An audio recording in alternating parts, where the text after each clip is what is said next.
রানী তার স্বামী কমল এবং এক ছোট্ট ছেলে বাবুর সঙ্গে বাস করে। তারা অত্যন্ত বড়লোক হওয়ায় তাদের জীবনধারাও একেবারে অন্য রকমের হয়। তাদের জীবনে গরিবের কোনো ছাপ থাকে না। এমনকি শীত হোক কিংবা বর্ষাকাল, সব ঋতুতেই তারা অত্যন্ত এলাহিভাবে বসবাস করে। অর্থাৎ এখন যেমন গরম পড়েছে, তখন রানী নিজেও 3 বার স্নান করে, এমনকি তার ছেলেকেও ভালো করে 3 বার স্নান করায়। আর সবসময় গরম থেকে বাঁচার জন্য তারা এসি ঘরেই থাকে। একদিন কমল যখন অফিস থেকে বাড়ি ফিরে আসে, এই দেখো রানী, আমি আমার বাবুর জন্য কি নিয়ে এসেছি। ও যেহেতু ছোট, তাই ও স্নান করার সুবিধার জন্য আমি একটা বাচ্চাদের বাথটব নিয়ে এসেছি। তুমি ওকে প্রত্যেকদিন ওই বাথটবের মধ্যে নানান রকম খেলনা সাজিয়ে স্নান করাবে, বুঝেছো? রানী তার ছেলের জন্য অত সুন্দর স্নান করার জায়গা দেখে খুবই খুশি হয়, আর বাবুও বেশ মজা পায়। বাবু তখনই সেই নতুন খেলনা বাথটবে স্নান করার জন্য জেদ করতে শুরু করে। ও মা, আমাকে স্নান করিয়ে দাও না মা, আমার খুব গরম লাগছে, আর আমি এসি থেকে বেরোলেই আমি ঘেমে যাচ্ছি, তাই আমাকে আরেকবার স্নান করিয়ে দাও। হ্যাঁ দাঁড়া, আমি এক্ষুনি তোকে স্নান করিয়ে দিচ্ছি। আর কমল, তোমাকে যে বাবুর জন্য গরমের মধ্যে স্পেশাল ঠান্ডা দামি শ্যাম্পু আর সাবান নিয়ে আসতে বলেছিলাম, তুমি সেটা নিয়ে এসেছো তো? হ্যাঁ, নিয়ে এসেছি। রানী বাথরুমে গিয়ে সেই খেলনা বাথটবে ভালো করে ঠান্ডা জল ভরে নেয়, আর সেখানে বাবুর জন্য খেলনা হাঁস এবং বিভিন্ন ধরনের খেলনা মাছ সাজিয়ে সাবানগুলি সুন্দর করে ফেনা তৈরি করে। সেই ঠান্ডা জলের মধ্যে সে বাবুকে খুব সুন্দর করে স্নান করায়, আর বাবু খেলতে খেলতে অনেক জলও নষ্ট করে। বাবুর স্নান করানো হয়ে গেলে গরমের হাত থেকে বাঁচানোর জন্য রানী বাবুর গায়ে বেশ দামি পাউডারও লাগিয়ে দেয়, আর তাকে নতুন জামা কাপড় পরিয়ে দেয়। কিন্তু উল্টো দিকে একেবারে অন্য রকমের দৃশ্য দেখা যায় কাজলের ক্ষেত্রে। বিধবা কাজল তার ছোট্ট মেয়ে ছুটির সঙ্গে বাস করে। দেখ মা, এই গরমে আমার খুব মাথা ঘুরছে, আমি আর রোদে বাইরে বেরোতে পারছি না। তুই যা, বাইরে টিউবওয়েলে বালতি ভরে জল তুলে নে, আর তারপর ভালো করে স্নান করে নে, কারণ আজকে আমি আর তোকে স্নান করিয়ে দিতে পারবো না। কিন্তু মা, আমি তো টিউবওয়েল টিপে জল তুলতে পারি না, আর আমার তো এই কলের হাতল পর্যন্ত হাতও পৌঁছায় না, আমি কি করে জল তুলবো? আমারও খুব গরম লাগছে, আমিও তো গরমে খুব কষ্ট পাচ্ছি। এই গরমের জন্যই তো আমার ভীষণ শরীর খারাপ হচ্ছে রে। আচ্ছা, তুই যখন টিউবওয়েল থেকে জল তুলতে পারবি না, তাহলে যা, পাশের বাড়ির রত্না কাকিমা ওর মেয়েকে নিয়ে পুকুরে স্নান করতে যাবে, তুই ওর সাথে গিয়ে স্নান কর, ও তোকে ভালো করে পুকুরের জলে স্নান করিয়ে দেবে। কিন্তু হ্যাঁ, একা একা সাঁতার কাটতে যাস না যেন, তুই সাঁতার কাটতে পারিস না, ডুবে যাবি কিন্তু। ঠিক আছে মা, আমি তাহলে পুকুরে স্নান করতে যাচ্ছি। আর মা, আমার তো সাবান শেষ হয়ে গেছে, তুমি আমাকে বলেছিলে টাকা পেলে সাবান কিনে দেবে, কিন্তু তুমি তো আমাকে সাবান কিনেই দিলে না। তোকে সাবান কিনে দেওয়ার আগেই আমার সংসারের পেছনে সব টাকা শেষ হয়ে গেছে, তাই তুই পুকুর থেকে একটু পরিষ্কার কাদা তুলে গায়ে ঘষে নিবি, দেখবি গা পরিষ্কার হয়ে যাবে। আগে ছোটবেলায় আমরা তো কাদা দিয়ে গা মাথা পরিষ্কার করতাম। এই বলে কাজল তার মেয়েকে স্নান করানোর জন্য রত্নার বাড়িতে পাঠিয়ে দেয়। রত্না নিজের মেয়েকে নিয়ে এবং ছুটিকে সঙ্গে করে নিয়ে প্রখর রোদের মধ্যে মাথায় আঁচল চাপা দিয়ে সামনের পুকুরে স্নান করতে চলে যায়। সেই পুকুরের মধ্যে অনেকে বাসন মাজে, আবার অনেকে জামা কাপড় পরিষ্কার করে। সেই সাথে পুকুরের জল রোদের মধ্যে একেবারে তেতে আগুন হয়ে থাকে। কিন্তু সেই নোংরা এবং গরম জলেই রত্না তার মেয়ে এবং ছুটিকে নিয়ে স্নান করতে বাধ্য হয়। কাকিমা, এই জলটা কি গরম গো, তার উপর জলের মধ্যে নোংরা ভাসছে। আমরা যদি বড়লোক হতাম, তাহলে আমরা কত সুন্দর বাথটবে স্নান করতে পারতাম, আর ওই জল অনেক ঠান্ডা হতো বলো। আর এসব কথা এখন বলে লাভ নেই রে ছুটি, আমরা গরিব, আমাদের এভাবেই নোংরা আর গরম জলে স্নান করতে হবে, বুঝলি? তোদের পড়াশোনা শেখাচ্ছি তো, তোরা যখন বড় হবি, অনেক টাকা রোজগার করবি, তখন নিজেরা বাথটবে ঠান্ডা জলে স্নান করবি, কেমন? এই বলে রত্না তাদেরকে স্নান করিয়ে বাড়িতে নিয়ে যায়, আর ছুটিও নিজের বাড়িতে চলে যায়। এভাবেই দেখতে দেখতে কিছুদিন কাটে। গরমের পরিমাণ আরো বাড়তে থাকে, আর সেই কারণে গরমের হাত থেকে বাঁচার জন্য রানী তার ছেলেকে সুইমিং ক্লাসে ভর্তি করতে চায়। বাবু, আমি তোর নামটা কিন্তু সুইমিং ক্লাসের জন্য এনরোল করিয়ে দিয়েছি, আর ওই সুইমিং ক্লাসে পুরো সেন্ট্রাল এসি থাকবে, তাই তুই প্রত্যেকদিন সন্ধ্যাবেলা আমার সঙ্গে যাবি, আর সাঁতার শিখে তারপরে আসবি, কেমন? শহরের সব থেকে বড় আর নাম করা সাঁতারের স্কুলে আমি তোকে ভর্তি করেছি। কি মজা, আমি সাঁতার শিখবো, কি মজা কি মজা, আমি সাঁতার শিখবো, আমি সুইমিং পুলে ড্রাইভ মারবো। পরের দিন থেকে রানী তার ছেলেকে নিয়ে প্রত্যেক দিন এসি গাড়িতে করে সাঁতার শেখাতে চলে যায়। বাবু খুব আরাম করে সুইমিং পুলের জলে স্নান করে বাড়িতে আসে। আর সেই সুইমিং পুলের বাইরে থেকেই প্রত্যেকদিন ছুটি তার মায়ের সঙ্গে ফুলমালা বিক্রি করতে করতে বাড়ির দিকে এগিয়ে যায়। আর তারা দুজনে সুইমিং পুলের দিকে অবাক হয়ে তাকিয়ে থাকে। মা দেখো, ওরা কত বড় লোক, প্রত্যেকদিন সবাই কি সুন্দর সুইমিং পুলে স্নান করে। আমি শুনেছি এর মধ্যে নাকি এসিও আছে, কিন্তু আমাকে তো ওরা ঢুকতে দেবে না বলো। আমি একবার গিয়ে সিকিউরিটি কাকাকে বলবো আমাকে ওই সুইমিং পুলে স্নান করতে দেবে কিনা। না রে মা, কোনো দরকার নেই, তুই বাড়ি গিয়ে পাতকুয়ার জলে স্নান করবি, তোকে সুইমিং পুলে স্নান করতে হবে না। কাজলের বারণ করা সত্ত্বেও ছুটি তার মায়ের কথা শুনতে চায় না, তাই সে সুইমিং পুলের সিকিউরিটি গার্ডের সঙ্গে কথা বলতে চলে যায়, কারণ তার ভীষণ পরিমাণে সুইমিং পুলের নীল পরিষ্কার জলে স্নান করতে ইচ্ছা করে।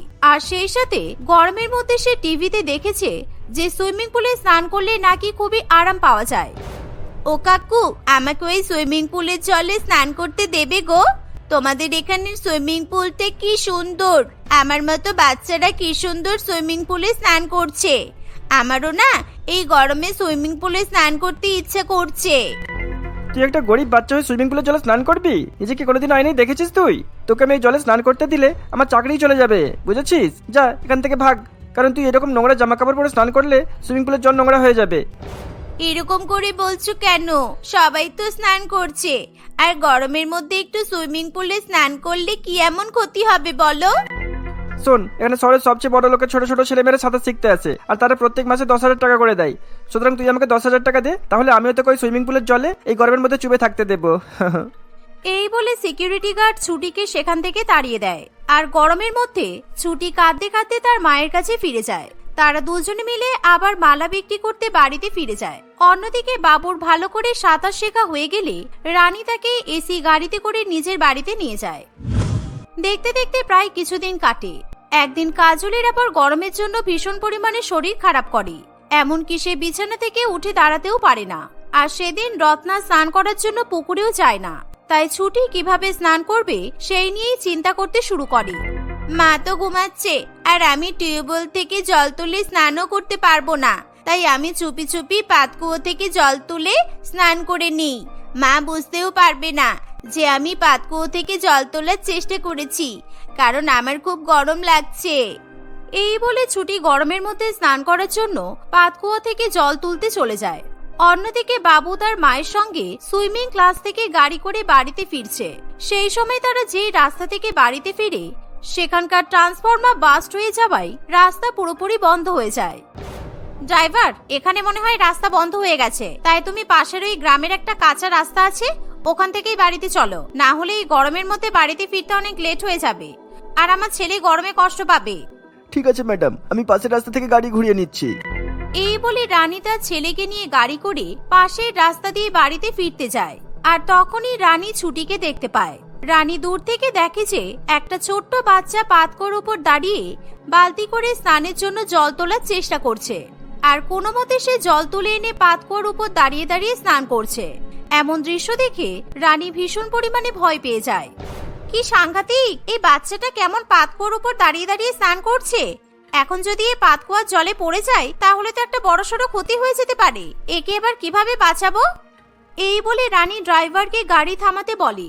আর রানী সেই গরমের মধ্যে তার ছেলেকে নিয়ে গাড়ি থেকে নেমে ধীরে ধীরে ছুটির দিকে এগিয়ে যায়, আর নিজের ছেলেকে কোনো রকম মুখ থেকে শব্দ বের করতে বারণ করে।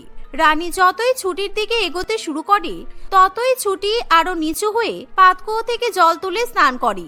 আর এই দেখে রানী আরো ভয় পেয়ে যায়। সেই সময় হঠাৎ করে কাজলেরও ঘুম ভেঙে যায়, আর সে তখনই দৌড়ে বাইরে আসে। সেও এরকম দৃশ্য দেখে আটকে ওঠে। এমন সময় রানী কাজলকেও কোনো কথা বলতে বারণ করে।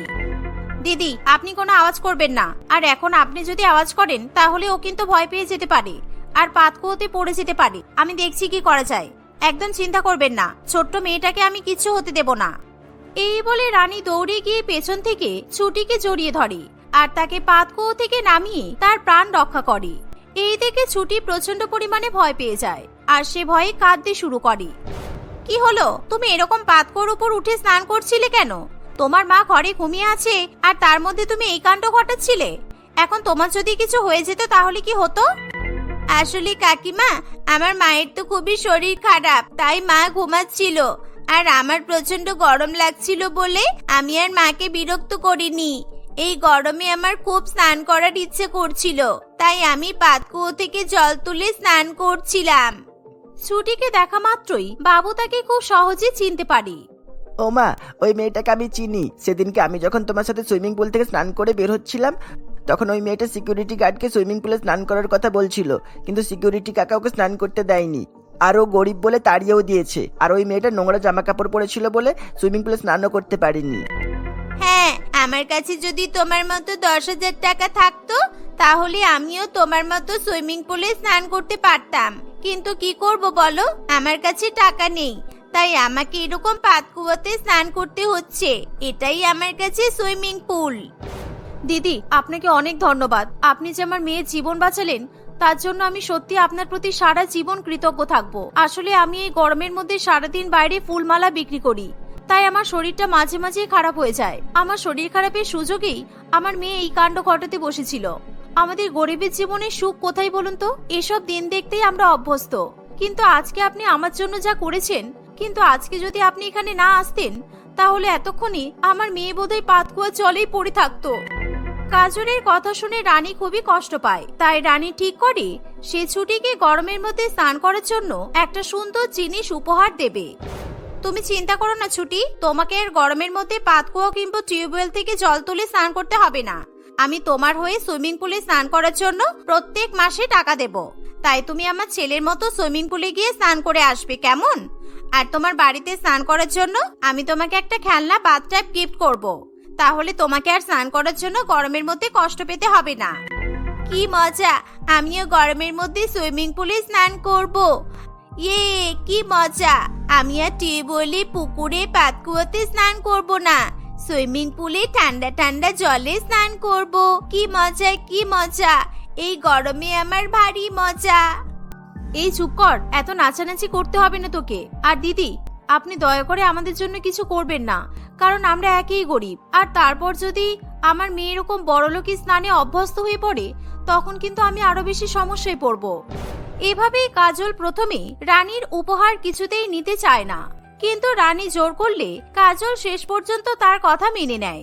তারপর থেকে প্রত্যেক মাসে রানী নিজের ছেলে এবং ছুটির জন্য 10-20 হাজার টাকা সুইমিং পুলে দেয়, যাতে তারা খুব ভালো করে স্নান করতে পারে।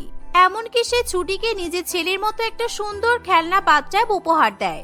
তারপর থেকে ছুটিও বাবুর মতো গরমের মধ্যে খুব সুন্দর করে স্নান করতে পারে, আর তাকে গরমের মধ্যে কোনো রকম কোনো কষ্ট পেতে দেয় না। সন্ধ্যা নামতে না নামতেই তৃষার কুরকুরে মোমোর দোকানে ভিড় হতে শুরু করে। তার হাতের তৈরি কুরকুরে মোমোর স্বাদ এতই সুস্বাদু হয় যে কোনো গ্রাহক সহজে কুরকুরে মোমো না খেয়ে দোকানের সামনে দিয়ে ফিরে যেতে পারে না। তার উপর এখন শীতকাল ছিল, শুধু সন্ধ্যাবেলা গরম গরম মোমো খেতে এমনি প্রত্যেকের ভালো লাগে। আর সেই মোমো যদি তৃষার স্টলে রান্না করা কুরকুরে মোমো হয় তাহলে আর কোনো কথাই নেই। সেই কারণে প্রত্যেক দিন তৃষা তাড়াতাড়ি করে মোমো স্টলে চলে আসে আর নিজের প্রসিদ্ধ কুরকুরে মোমো তৈরি করে নেয়। বাবা, ওই দেখো কুরকুরে মোমো বিক্রি হচ্ছে, আমাকে 1 প্লেট কুরকুরে মোমো কিনে দাও না বাবা, আমার খুব কুরকুরে মোমো খেতে ইচ্ছে করছে। প্লিজ বাবা, আমাকে 1 প্লেট কুরকুরে মোমো কিনে দাও প্লিজ। না না, কুরকুরে খাওয়া একেবারে ভালো না। কালকে খবরে দেখেছিলাম যে কুরকুরে আগুনে পোড়ালে প্লাস্টিক বেরোয়, তাই আমি তোকে কুরকুরে মোমো একেবারেই খাওয়াতে পারবো না। আমি চাই না কুরকুরে মোমো খেয়ে তোর পেটে ক্ষতি হোক। সোহাগ বাবুর কথা শুনে তৃষা বলে, না না বাবু, আপনার কোথাও ভুল হচ্ছে। আমার দোকানের কুরকুরে মোমো খেলে আপনার মেয়ের পেটের কোনো ক্ষতি হবে না, কারণ আমি নিজে মোমো তৈরি করার সময় কুরকুরে বানাই, আর সেই কুরকুরে দিয়ে মোমোর ফিলিংস তৈরি করি। আমি জানি বাজারের প্যাকেট কুরকুরে খেলে পেটের ক্ষতি হয়, সেই কারণে আমি প্যাকেট কুরকুরে ব্যবহার করি না। আপনি নিশ্চিন্তে আপনার মেয়েকে আমার দোকানের কুরকুরে মোমো খাওয়াতে পারেন। আচ্ছা আচ্ছা, ঠিক আছে। এইরকম ব্যাপার যখন, তাহলে আমার কোনো চিন্তা নেই। দাও, আমার মেয়েকে 1 প্লেট কুরকুরে মোমো দিয়ে দাও। তৃষা সেই মুহূর্তে মোমোর হাড়ির ঢাকনা খুলে গরম গরম 1 প্লেট মোমো বের করে সোনালীকে দিয়ে দেয়। তৃষার হাতে তৈরি করা কুরকুরে মোমোর স্বাদ এমনই ছিল যে এক প্লেট কুরকুরে মোমো খেয়ে সোনালীর মন এবং পেট কোনোটাই ভরে না। তাই সে আরো অনেকগুলো প্লেট কুরকুরে মোমো খায়। এমন কুরকুরে মোমো দেখে সোহাগ বাবুরও জিভে জল চলে আসে। তাই সেও তার মেয়ের সঙ্গে কুরকুরে মোমো খাওয়া শুরু করে দেয়। মেয়ে এবং বাবা মিলে তৃষার দোকানের প্রায় অর্ধেক কুরকুরে মোমো খেয়ে শেষ করে ফেলে। কি হলো বাবু, আপনি তো খুব বলছিলেন যে কুরকুরে খেলে পেটের ক্ষতি হয়, তাহলে এখন আপনি নিজেই আমার দোকানের অর্ধেক কুরকুরে মোমো খেয়ে নিলেন যে? আমি তো জানি যে আমার হাতের কুরকুরে মোমোর এমন স্বাদ যে একবার যদি কেউ এই কুরকুরে মোমো খায় তাহলে বারবার তাকে আসতে হবে। এসব বলে আমাকে লজ্জা দেবেন না, সত্যিই কুরকুরে মোমোগুলো খেতে দারুণ। এবার থেকে মাঝে মধ্যেই আসবো মেয়েকে নিয়ে কুরকুরে মোমো খেতে। এই বলে সোহাগ বাবু তার মেয়েকে নিয়ে সেখান থেকে চলে যায়। ধীরে ধীরে আরো অনেক গ্রাহক এসে তৃষার দোকানের কুরকুরে মোমো খেতে থাকে। এভাবে তৃষার বেশ ভালোই বিক্রি বাটা হয়। প্রত্যেকদিন সকালবেলা ঘুম থেকে ওঠার পর তৃষা হাতে বাজারের ব্যাগ ঝুলিয়ে বেরিয়ে পড়ে। বাজারে গিয়ে সে কুরকুরে মোমো তৈরি করার জন্য যাবতীয় প্রয়োজনীয় উপকরণ যেমন আটা, ময়দা, পনির, মশলাপাতি সবকিছু সঠিক দামে দোকান থেকে কেনে। তার কেনা দ্রব্য সামগ্রীতে কোনো ভেজাল থাকে না। এরকম তরতাজা জিনিস দিয়ে কুরকুরে মোমো বানানোর ফলে তার দোকানে গ্রাহকের ভিড় দিনে দিনে আরো বাড়তে শুরু করে। একদিন রাত্রিবেলা কুরকুরে মোমোর হাড়ি ফাঁকা করে তৃষা যখন দোকান বন্ধ করবে এমন সময় টুনি নামে একটি মেয়ে কাঁদতে কাঁদতে সেখানে আসে। দিদি, আমার খুব খিদে পেয়েছে, আমাকে কিছু খেতে দেবে? সেই সকাল থেকে আমি কিছু খাইনি, আর না খেয়ে সারাদিন কাজের সন্ধানে ঘুরে বেড়াচ্ছি। না কপালে কোনো কাজ জুটেছে আর না দুমুঠো খাবার জুটেছে, কেউ খেতেও দিচ্ছে না। তুমি খেতে দেবে আমাকে? টুনির এরকম শোচনীয় অবস্থা দেখে তৃষার খুব কষ্ট হয়, কারণ সেও ছোটবেলায় টুনির মতোই কাজ খোঁজার জন্য এবং পেটে ভাত জোগানোর জন্য অনেক অনেক কষ্ট করেছে। ঠিক আছে, আর এখন চোখের জল ফেলতে হবে না। আমার কাছে কয়েকটা কুরকুরে মোমো আছে, তুই এগুলো খেয়ে নে। আর যখনই তোর খিদে পাবে তখন আমার কাছে চলে আসবি, বুঝলি? ঠিক আছে দিদি, তুমি না খুব ভালো। এই বলে টুনি তৃপ্তি করে কুরকুরে মোমোগুলো খেয়ে নেয়। আচ্ছা দিদি, তোমার তো এত বড় কুরকুরে মোমোর দোকান, এই দোকান একা চালাতে চালাতে তোমার কোনো অসুবিধা হয় না? তুমি আমাকে তোমার দোকানে কাজে রাখবে গো, তাহলে তোমারও সাহায্য হবে আর আমারও দিনের শেষে কিছু টাকা রোজগার হবে। ঠিক আছে, তাই হবে। কালকে ভোরবেলা উঠে আমার মোমোর দোকানে চলে আসবি, দেরি করবি না কিন্তু। আমার কাছে যদি কাজ করতে চাস তাহলে আমার কথা শুনে চলতে হবে, বুঝলি? টুনি তৃষার কুরকুরে মোমোর দোকানে কাজ পেয়ে ভীষণ পরিমাণে খুশি হয়। পরের দিন সকাল হতে না হতেই সে কুরকুরে মোমোর দোকানে চলে আসে। তৃষা এবং টুনি দুজনে মিলে দোকানের কাজ করতে শুরু করে। টুনির কাজের প্রতি নিষ্ঠা দেখে তৃষা ভীষণ পরিমাণে খুশি হয় এবং নিজে থেকেই টুনিকে কুরকুরে মোমো তৈরি করা শিখিয়ে দেয়। টুনি এক মনে সেই মোমো তৈরি করা শেখে। তার কয়েকদিনের মধ্যেই সে নিজেও কুরকুরে মোমো তৈরি করে। এমনকি তৃষা বাজারে যেতে না পারলে টুনি বাজারে গিয়ে তৃষার মতো সমস্ত টাটকা তাজা সবজি কিনে নিয়ে আসে, আর সেই সাথে টুনি তৃষাকে মোমো তৈরি করতে সাহায্য করে। বা টুনি, তুই তো দেখছি এই কয়েকদিনের মধ্যে ভালোই কাজ শিখে গেছিস। আমার আর কোনো চিন্তা রইল না। এবার আমার কোনো অসুবিধা হলে আমার হয়ে তুই আমার কুরকুরে মোমোর দোকান চালাতে পারবি।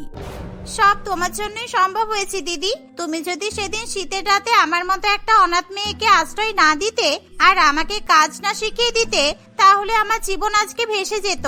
তোমাকে অনেক অনেক ধন্যবাদ। আরে ঠিক আছে, আজ ছোট মুখে বেশি বড় বড় কথা বলতে হবে না। এক্ষুনি ধীরে ধীরে সব গ্রাহকরা মোমো খেতে চলে আসবে। তাড়াতাড়ি সব কুরকুরে মোমোগুলো তৈরি কর। তারা দুজনে মিলে কুরকুরে মোমো তৈরি করছে এমন সময় চন্দনা তৃষা স্টলের সামনে আসে। নিজের দোকানের পুরানো লোভী কর্মচারীকে দেখে তৃষা মনে মনে অসন্তুষ্ট হয়ে বলে, এই তুই এখানে কি করছিস চন্দনা? তোকে আমি বারণ করেছিলাম না যে আমার দোকানের সামনে আর কোনোদিনও আসবি না তুই? তবু এই সন্ধ্যাবেলা আমার কুরকুরে মোমোর দোকানের সামনে এসেছিস। যা এখান থেকে, যা বলছি। তুমি আমার সাথে এত খারাপ ব্যবহার কেন করো বলো তো? এখন তো ভালোই একটা কর্মচারী রেখে নিজের কুরকুরে মোমোর দোকান চালাচ্ছ। তাহলে আমি কি ক্ষতি করেছিলাম তোমার যে তুমি আমাকে দোকান থেকে তাড়িয়ে দিয়েছিলে? এখন এসব কথা বলতে তোর লজ্জা করছে না? বাজার থেকে কম দামি বাসি জিনিসপত্র কিনে নিয়ে এসে তুই কুরকুরে মোমো তৈরি করতিস আর নিজের পকেটে টাকা ভরে নিতিস। সেই কারণেই আমি তোকে দোকান থেকে তাড়িয়ে দিয়েছিলাম। তোর জন্য আমার অনেক গ্রাহকরা আমার দোকান থেকে কুরকুরে মোমো খাওয়া বন্ধ করে দিয়েছিল। আচ্ছা ঠিক আছে, এখন সব বাদ দাও তো। এখন আমি অনেক ভালো দোকানে কাজ পেয়ে গেছি। আর হ্যাঁ, তোমার দোকানের সামনে এসেছি কারণ আমার খুব খিদে পেয়েছে, তাই আমাকে 1 প্লেট কুরকুরে মোমো দাও। টাকা দিয়ে কুরকুরে মোমো কিনে খেয়ে চলে যাব। এই টুনি, একে 1 প্লেট কুরকুরে মোমো দিয়ে দে তো, খেয়ে দিয়ে এখান থেকে চলে যা। তৃষা বদমাই চন্দনের সঙ্গে আর কোনো কথা বলে না। চন্দনা গরম গরম মোমো খেয়ে সেখান থেকে চলে যায়। এভাবেই সবকিছু ভালোই চলতে থাকে। প্রত্যেক দিনের মতো সেদিনও টুনি বাজারে গিয়ে দরদাম করে মোমো তৈরি করা শাকসবজি এবং যাবতীয় জিনিসপত্র কিনে নিয়ে আসে এবং দোকানে এসে মোমো তৈরি করে। কিন্তু মোমো বিক্রি করার সময় সেই দিন তৃষা দোকানে আসতে সামান্য দেরি করে। সরি টুনি, আমার আসতে একটু লেট হয়ে গেল। গ্রামের বাড়ি থেকে বাবা মা এসেছে তো, তাই ওদের সঙ্গে একটু গল্প করছিলাম। দোকান চালাতে তোর কোনো অসুবিধা হয়নি তো? না দিদি, আমার কোনো অসুবিধা হয়নি। আর এই নাও, বাজার করার পর 200 টাকা ফিরেছে, এই 200 টাকাটা রেখে দাও। কই হ্যাঁ, দে, ঠিক আছে। এই বলে দুজনে মিলে দোকানের কাজে লেগে পড়ে। এমন সময় সেখানে একজন গ্রাহক এলে টুনি তাকে 1 প্লেট কুরকুরে মোমো খেতে দেয়। কিন্তু সেই গ্রাহক অল্প একটু মোমো খেতেই হঠাৎ করে চিৎকার করে ওঠে। এই দেখে তৃষা খুবই অবাক হয়। এই আজকে কেমন কুরকুরে মোমো বানিয়েছো দিদি? একেবারে মুখে দিয়ে যাচ্ছে না তো। মোমোগুলোর মধ্যে থেকে তো কিরকম বাসি পচা ভটকা গন্ধ বেরোচ্ছে। তোমার দোকানের কুরকুরে মোমো স্বাদ তো আর আগের মতো নেই দেখছি। এ আপনি কি বলছেন? আমি প্রত্যেকদিন যেভাবে কুরকুরে মোমো বানাই আজকে সেইভাবেই কুরকুরে মোমো বানিয়েছি। এরকম হওয়ার তো কথা নয়। এই বলে তৃষা শ্যামল বাবুর প্লেট থেকে একটি কুরকুরে মোমো খেয়ে দেখে। আর যেই না সে কুরকুরে মোমো খেয়েছে অমনি সেই তেতো কুরকুরে মোমো সে থুতু করে মুখ থেকে ফেলে দেয়। যেহেতু কুরকুরে মোমোর স্বাদ একেবারে তেতো ছিল, তাই সেদিনকার মতো বেশিরভাগ গ্রাহক সেখান থেকে মোমো না খেয়েই চলে যায়। এই দেখে তৃষা কিছুই বুঝে উঠতে পারে না। কি রে টুনি, তুই তো ভালোই কুরকুরে মোমো বানাতে পারতিস, তাহলে আজকে তোর কি হলো? রান্নার সময় তোর কোন দিকে মন ছিল? এরকম মোমো বানালে আমার তো ব্যবসা একেবারে লাচে উঠবে। বিশ্বাস করো দিদি, আমি ভালো করেই কুরকুরে মোমো বানিয়েছিলাম, কিন্তু কি করে এমন হলো আমি নিজেই তো বুঝতে পারছি না। ও হ্যাঁ, মনে পড়েছে, আমি যখন কুরকুরে মোমো বানাচ্ছিলাম তখন তোমার ওই পুরানো কর্মচারী, কি যেন নাম? ও হ্যাঁ, চন্দনা। ও না মোমো খেতে এসেছিল আর ওর হাতে 1 প্যাকেট করলার জুস ছিল। চন্দনা করলার জুস খাবে বলে আমার কাছে একটা গ্লাস চেয়েছিল। যেহেতু প্যাকেটে করে করলার জুস খেতে অসুবিধা হবে, তাই আমি ওকে গ্লাসের বন্দোবস্ত করে দেব বলে কিছুক্ষণের জন্য অন্যমনস্ক হয়ে পড়েছিলাম। আর তখনই মনে হচ্ছে ও কুরকুরে মোমোর মধ্যে করলার জুস মিশিয়ে দিয়েছিল, আর সেই জন্যই মোমোগুলো এরকম তেতো হয়ে গেছে। বদমাই চন্দনা, আমাকে শান্তিতে কুরকুরে মোমো বিক্রি করতে দেবে না দেখছি। চল, আমরা এক্ষুনি পুলিশ স্টেশনে যাব আর ওর নামে কমপ্লেন করব। তুই এসব ঘটনা পুলিশকে বলবি, বুঝলি? তাড়াতাড়ি দোকান বন্ধ কর আর আমার সঙ্গে চল। টুনি কুরকুরে মোমোর দোকানে ছাপ বন্ধ করে তৃষার সঙ্গে পুলিশ স্টেশনে চলে যায়। আর সেই পুলিশ স্টেশনের ওসি ছিলেন সোনালীর বাবা সোহাগ বাবু। সে তৃষাকে দেখা মাত্রই তাকে এক ঝলকে চিনতে পারে। এ কি, আপনি কুরকুরে মোমো বিক্রি করা ছেড়ে পুলিশ স্টেশনে এসেছেন কেন? কোনো বিপদ হলো নাকি? আর বলবেন না, আমার পুরানো এক কর্মচারী চালাই আমি ভীষণ বিপদে পড়েছি। আপনি আমাকে দয়া করে সাহায্য করুন, না হলে আমার কুরকুরে মোমোর ব্যবসা বন্ধ হয়ে যাবে। তৃষা চন্দনার এরকম বদমাইশ কারসাজির ব্যাপারে সোহাগ বাবুকে জানায়। আর সঙ্গে সঙ্গে সোহাগ বাবু চন্দনার খোঁজ করে তাকে জেলে ধরে নিয়ে আসে। চন্দনা প্রথমে কিছুতেই নিজে তো স্বীকার করতে চায় না, কিন্তু মহিলা পুলিশের হাতে 2-4 ঘা খাওয়ার পরেই সে সমস্ত সত্যি কথা বলে দেয়। আমার খুব ভুল হয়ে গেছে অফিসার, আমাকে ছেড়ে দিন। আমি দিদির ব্যবসার ক্ষতি করব বলে অনেক ভুল করেছি, আমি আর কখনো এরকম করব না। চন্দনাকে কারাগারের ভেতরে দাঁড়িয়ে থাকতে দেখে তৃষা মনে মনে শান্তি পায়। সেই সোহাগ বাবুকে অনেক ধন্যবাদ জানায়। আচ্ছা দিদি, সকল গ্রাহকরা যখন বলল তোমার মোমোর স্বাদ বাজে হয়ে গেছে, তখন তুমি আমার উপর রাগ করলে না কেন? তুমি তো চাইলেই আমার উপর সন্দেহ করে আমাকে জেলে দিতে পারতে, কারণ খারাপ মোমো তো আমি রান্না করেছি। তবুও তুমি আমার উপর সন্দেহ করনি কেন বলো তো? কারণ তোর যদি বাজে উদ্দেশ্য থাকতো তাহলে তোর মুখ দেখেই বোঝা যেত। আর তুই বাজার থেকে ফেরার পর আমাকে যে টাকা ফেরত দিয়েছিলিস সেই একই টাকা আমি বাজার করলেও বেঁচে যায়। তাই তুই টাকা ফেরত দেওয়ার সময় যখন কোনো বদমাইশি করিসনি তাহলে মোমো রান্না করার সময় কোনো বদমাইশি করতে পারিস না। আর ওই বদমাইশ চন্দনার মুখ দেখলেই বোঝা যায় যে ও কতটা পাজি আর লোভী মহিলা।